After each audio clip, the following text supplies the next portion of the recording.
story with Hasan। बरसाती बादलों से घिरा हुआ था। हल्की बारिश भी शुरू हो गई थी। शेखर हर रोज की तरह अपनी टैक्सी लेकर सवारी छोड़ने के लिए जा रहा था। शहर से कुछ दूर एक बंगले के पास उसकी टैक्सी रुक गई। सवारी उतारकर वो दोबारा अपनी टैक्सी लेकर शहर की ओर चलने लगा। तकरीबन 2:30 बजे होंगे। शहर काफी दूर था। तभी नदी के ऊपर बने पुल पर एक लड़की अपनी भारी भरकम सूटकेस के साथ कुछ कर रही थी। उठा रही थी या घसीट कर ले जाने की कोशिश कर रही थी, पता नहीं। उसे देखकर शेखर ने टैक्सी रोकते हुए कहा, हेलो मैडम, कहाँ जाना है आपको? शेखर की आवाज सुनकर वो लड़की थोड़ी हड़बड़ाई। जी, गैलेक्सी अपार्टमेंट चलेंगे? उस लड़की ने पता बताया। वो अपना ट्रैवल बैग उठाकर टैक्सी में रखने की कोशिश कर रही थी, पर वो काफी भारी होने के कारण उसे उठाने में परेशानी हो रही थी। रुकिए मैडम, मैं रखता हूँ। इतना कहकर शेखर टैक्सी से उतरा और बैग उठाने लगा। बैग तो काफी भारी था। बैग टैक्सी की पिछली डिग्गी में रखकर शेखर ने मजाक में कहा, अरे मैडम, सारा सामान एक ही बैग में रखने की बजाय एक और बैग में रख लिया होता तो आपको भी परेशानी नहीं होती और मुझे भी। और हंसकर वो अपनी सीट पर बैठ गया। वो लड़की भी पिछली सीट पर बैठ गई। शेखर टैक्सी शुरू करके चलाने लगा और उनका सफर शुरू हुआ। मैडम, इतनी रात को कहाँ से आ रही हैं आप? मतलब कहीं घूमने गई थी क्या? घूमने नहीं गई थी, बल्कि आई हूँ नौकरी की तलाश में। मतलब आप यहाँ की नहीं है? जी नहीं। कोई बात नहीं। वैसे इस शहर में आपका कोई रिश्तेदार या दोस्त? हाँ, एक दोस्त है, मतलब था, नहीं है। हाँ है, मतलब आप क्या कहना चाहती हो? क्या आपका उसके साथ झगड़ा हो गया है या दोस्ती थी पर अब आपको उसके साथ दोस्ती नहीं रखनी? मतलब धोखा दिया क्या उसने? शेखर की बात सुनकर वो लड़की हल्के से मुस्कुराते हुए बोली, कुछ ऐसा ही समझो, पर मुझे धोखा देने वालों को मैं नहीं छोड़ती। उस लड़की की बातें सुनकर शेखर ने पूछा, काफी गुस्से वाली लगती हो आप। वैसे धोखा देने वालों के साथ करती क्या है? मैं जब छोटी थी, करीब 8 साल की, तब बाकी बच्चों की तरह मुझे भी अंधेरे से काफी डर लगता था। हम सब बच्चे मिलकर आस पड़ोस के पेड़ की इमलियां, आम तोड़ने जाते थे। काफी मजा आता था। ऐसे ही एक दिन मेरे पड़ोस वाले लड़के ने धोखे से मुझे खाली पड़े बंगले के अंधेरे कमरे में बंद कर दिया। मैं काफी डर गई थी। मैं खूब रोई, चीखती रही, पर वो मुझे बंद करके जा चुका था। मैं किसी तरह वहाँ से निकली, पर उसे कुछ नहीं कहा। उसकी बात सुनकर शेखर हंसकर बोला, लड़का थोड़ा शरारती था क्या? बचपन होता ही ऐसा है मैडम, मजाक मस्ती भरा। क्या आज भी उसके साथ आपकी दोस्ती है? नहीं। इतनी भी क्या नाराजगी? अब बचपना समझकर भूल जाइए और दोबारा उससे दोस्ती कर लीजिए। अब उसकी जरूरत नहीं, क्योंकि एक दिन स्कूल बस से घर आते वक्त मैंने उसे दरवाजे से धक्का देकर नीचे गिरा दिया। उसकी बात सुनकर शेखर थोड़ा नाराज हो गया। इतना गुस्सा ठीक नहीं। अगर वो लड़का किसी गाड़ी के नीचे आता तो?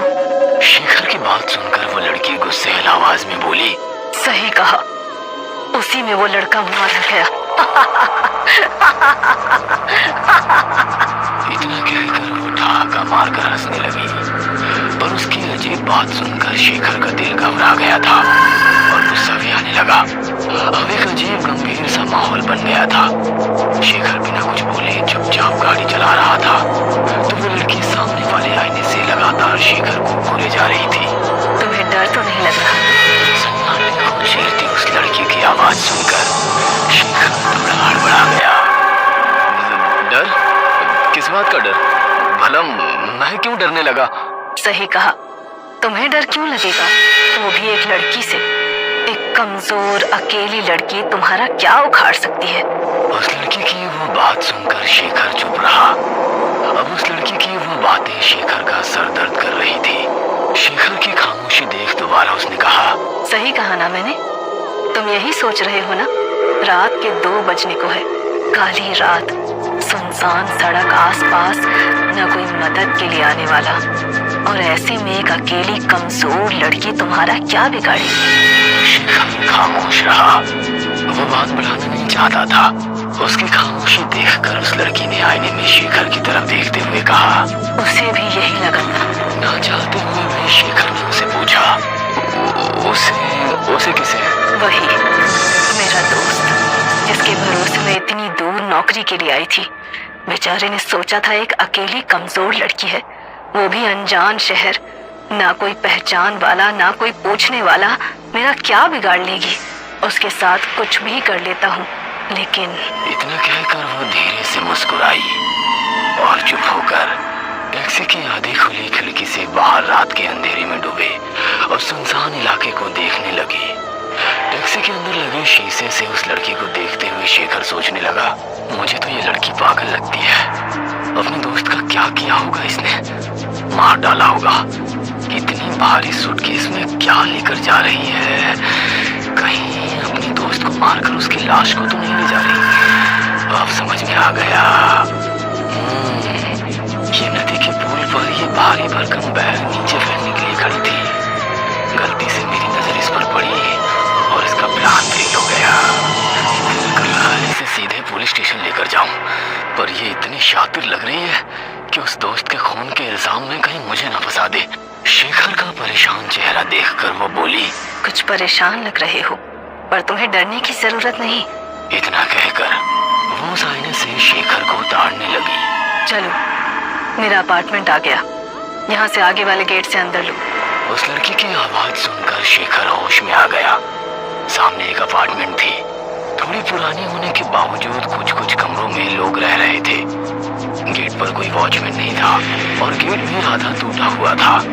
शेखर ने टैक्सी रोकी, वो लड़की नीचे उतरी और पीछे डिक्की खोलकर अपना वो भारी भरकम बैग निकालने लगी, पर वो उसके बस की बात नहीं थी। ना चाहते हुए भी शेखर ने बैग डिक्की से निकालकर जमीन पर पटक दिया। अरे क्या कर रहे हो? जरा धीरे रखो। ऐसे बोल रही हो जैसे बैग के अंदर सामान नहीं बल्कि कोई जिंदा इंसान हो। इतना कहकर शेखर अजीब से मुस्कुराया।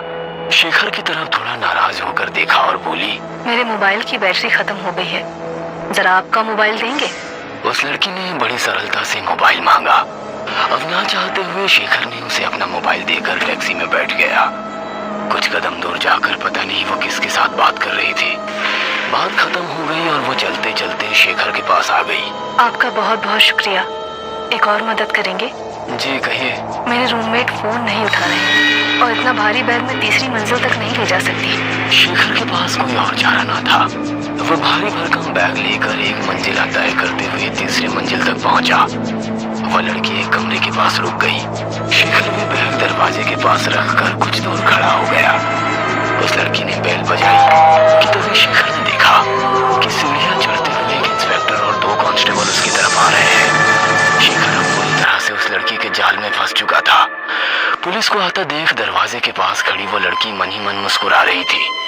पुलिस वाले ने शेखर के पास आकर कहा, चलो दीवार के पास खड़े हो जाओ। शेखर इतना डर गया था कि उसके हाथ पैर जम गए थे। केवल एक पल में उसका बदन पसीना पसीना हो गया था। एक कांस्टेबल ने बैग की चैन खींचकर खुला कर दिया। अंदर का नजारा देख इंस्पेक्टर ने अपने सिर से टोपी निकालकर हाथ में ली। तभी दरवाजा खुलने की आवाज आई। एक 25 साल का लड़का दरवाजे के अंदर खड़ा था। उसे देखते ही पुलिस ने कहा, अब लाश भी मिल गई। अब थाने चलकर बताओ कि अपने दोस्त को कैसे और क्यों मारा। इंस्पेक्टर की बात सुनकर शेखर ने डरी सहमी नजरों से उस खुली बैग को देखा। तो उसमें उसी लड़की की लाश थी जिसे वो यहाँ तक लेकर आया था। उसने आसपास देखा तो वो लड़की कहीं नजर नहीं आ रही थी। तभी इंस्पेक्टर ने शेखर से कहा, पुलिस की मदद करने के लिए शुक्रिया। तुम्हारी वजह से आज इस कातिल को पकड़ पाए। इस पर 4 लड़कियों की हत्या का शक था, पर उन लड़कियों की लाशें इसने गायब की। तुम्हारी वजह से पहली बार लाश पुलिस के हाथ लग गई। तुम्हारा फोन आते ही हम झट से निकले और हाँ, तुम्हें कोई परेशानी हमारी तरफ से नहीं होगी। तब शेखर को याद आया कि उस लड़की ने उसके मोबाइल से अपने रूममेट को नहीं बल्कि पुलिस को फोन किया था। वो भी शेखर की ही आवाज में। शेखर की जान में जान आ गई। पुलिस उस मुजरिम को गाड़ी में डालकर ले गई। शेखर भी अब अपनी टैक्सी में बैठकर घर के लिए निकला। अब वो दोबारा उसी पुल से गुजरने लगा। डर के मारे बदन कांप रहा था कि तभी सामने वाले आईने में वो लड़की टैक्सी की पिछली सीट पर बैठी नजर आई और एक आवाज गूंजी, मदद के लिए शुक्रिया, वैसे किराया नहीं लोगे? और एक अजीब सी मुस्कुराहट रात के सन्नाटे में गूंजने लगी।